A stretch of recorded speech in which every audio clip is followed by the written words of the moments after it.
good day for you so far? Lots of press to do? Yeah, it was like 3 interviews so far. You are the fourth. Yes.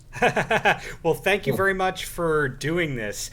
I'm going to Yeah. call it a new album because to me, anytime you make something for a year or 2 years, it's still new within the first 6 months it's out. So, congratulations on this new album. When did you start making it? Oh, we actually started recording in, what was it, like April, May 2020. Sure. After, and we were pretty much getting set list and everything together to play live in 2020 in April. We were supposed to play in Greece. And then I guess 2 weeks before came the lockdown. And then we were fucking locked in our rehearsal room. We thought, yeah, let's use the time and make new songs and get our ideas together and everything. And yeah, that's how it started. So you have no control over how the album is promoted, obviously. The touring is all up in the air. But you're happy with the album itself, how it came out, the finished product? Oh yeah, definitely. Yeah, we are all satisfied, and with the response from the all over the world, like people, yeah, we're pretty satisfied, that people like it, and yeah, it's cool. Huh? Absolutely. How many songs did you write for the album? Any memory of that? Me? Let me see.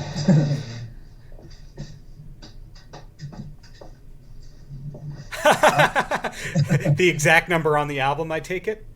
I actually did, yeah, Blind Superstitious is a very old thing from me that I did, like, yeah, it's even on the Mortal Way of Life. It starts like this, that's what I was coming up with that stuff live. Yeah. Then I did Euthanasia. I did Occult Perpetrator. Waldo and Pigpen, and Indoctrination. Those are my songs.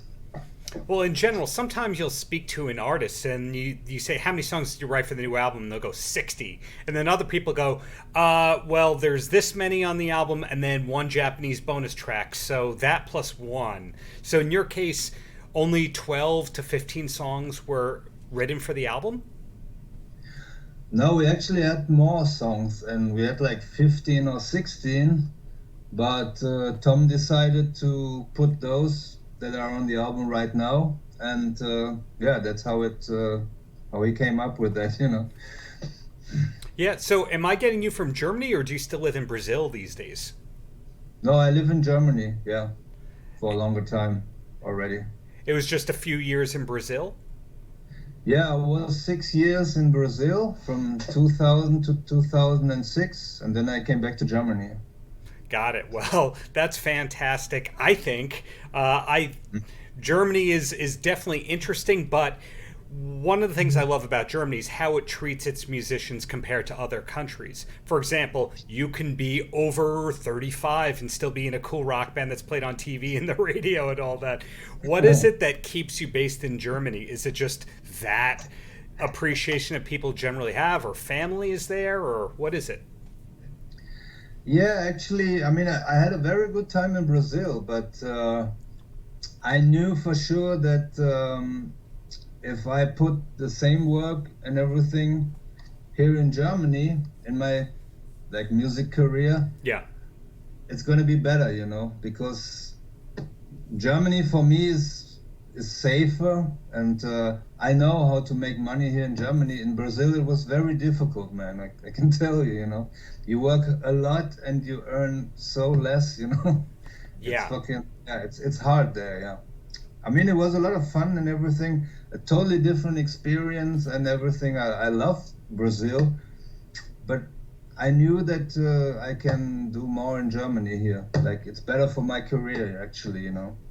Right. I don't know if everybody realizes that all these years, whether or not you were in this band, you were doing other kind of band stuff. At the moment, do you have other bands going, or is just everything on this? Yeah, pretty much. I mean, I had my own band, Frank Blackfire, and I was even doing a tour in South America at the beginning of 2018. It was before I joined Sodom. I mean, no, I joined Sodom already, but the tour was booked already and I had to play. It was in February 2018. I was playing in Chile and in Brazil. And I play in, do you know the band Assassin? Yes. I play there too. Since 2016, I joined them. But Assassin is not playing that much. So here and there we do some live shows. And I mean, we even played in Santiago de Chile already and some festivals here, some shows. It's all nice. And people are great. You know, we have a lot of fun together. Yeah. But of course, Sodom comes first, you know. So you've been around a long time, and I mean that in the best of ways. I think that you were more known before Frank Black was named Frank Black. Have you ever encountered Frank Black from the Pixies? No, actually not. Has any messages ever come your way of, hey, Frank Black is aware of you? No, never. Really? I thought of it as kind of like, you know how David Bowie's real name was David Jones, but there was already Davy Jones from the Monkees, so he had to change his name. I was wondering if there was an early on, like, well, that's Frank Blackfire, don't mess with the name. Yeah, my name came up somehow when like Tom Angel Ripper and Chris Witchhunter had their names and I was joining them and Tom definitely wanted to have a name for me too. So we were searching and, you know, trying to get a name for me and he came up with some names that I didn't like and, you know, I don't know exactly how it came to Frank Blackfire, but somehow we came up with that and ever since that it's my artist name, you know. That's your great artist name. I wish I had a name like that. But one thing that I read on Wikipedia, it says that you started playing guitar after seeing AC/DC live. A lot of people I find, what gets them into hard rock is AC/DC and Kiss and Van Halen. Was it those same bands for you or really just AC/DC? Oh yeah, it was pretty much AC/DC. Like when I saw them live, and it was even before when Highway to Hell came out. It blew me away. I was like, wow, that's my band, you know. And I was so a big AC/DC fan since '79, I guess. And but I also listened to Deep Purple, Rainbow, Old Scorpions, and pretty much hard rock bands like Accept from Germany here, and anything that came up. While the new wave of British heavy metal was starting, you know, and there was such good bands that I liked. I used to like Saxon a lot. I still like them, you know, but I had a time when I was 16, I was totally into Saxon, you know, and pretty much AC/DC brought me to playing guitar, but also Richie Blackmore, I think, and even Eddie Van Halen. Like a couple of years later, I was listening to Van Halen too, and I thought, wow, what's he playing there, you know? And, yeah. Got interested, you know, and of course Eddie influenced so many guitar players, and me too, sure, yeah.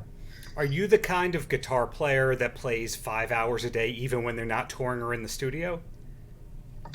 Not anymore, but I used to, yeah.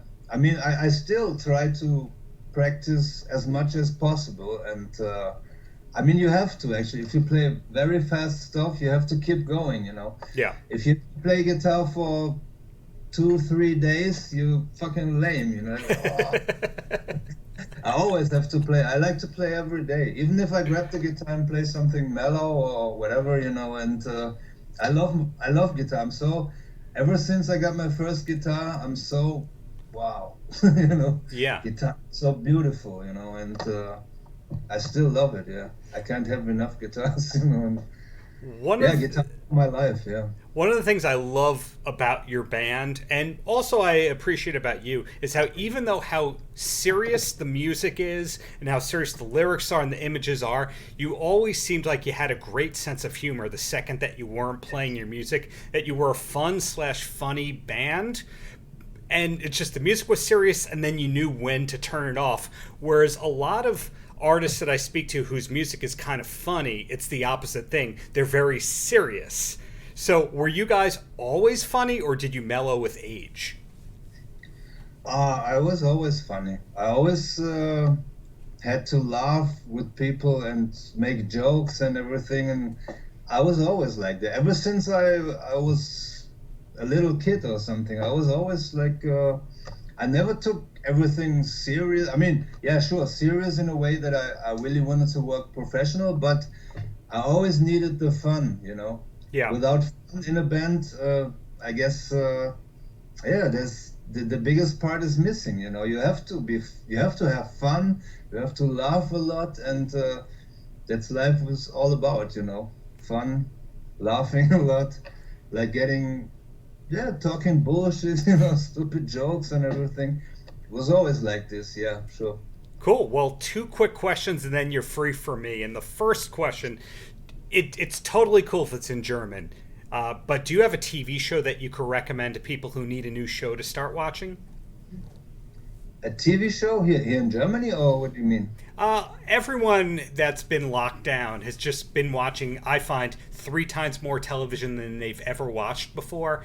And they are always like, well, I watched 10 episodes of this show in 2 days. I need a new one. I figure somebody like yourself who's cultured, who's been around the world many times, he might have a good TV show or two to recommend.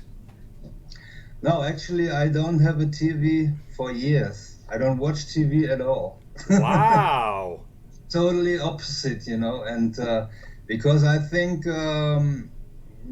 TV is kind of stupid. I don't need that bullshit that they fucking showing there, you know. If I want some information, I'm searching at YouTube or some channels, and I want something real, you know, and I don't need those fucking lies from the mainstream media and all those bullshit stuff. I mean, sometimes the last thing I was watching was like, but that's kind of like a year or 2 years ago. That was Walking Dead. Sure.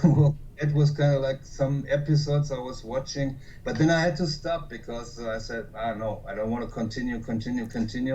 I'm getting addicted, and I don't want that, you know. So, but actually, I don't watch TV at all. I don't have any TV at home, and that's I'm free. Very interesting. And my last question, as a fan, and this might take a second to think about, what was the last concert that you attended for fun? Because I'm assuming that's more than a year ago.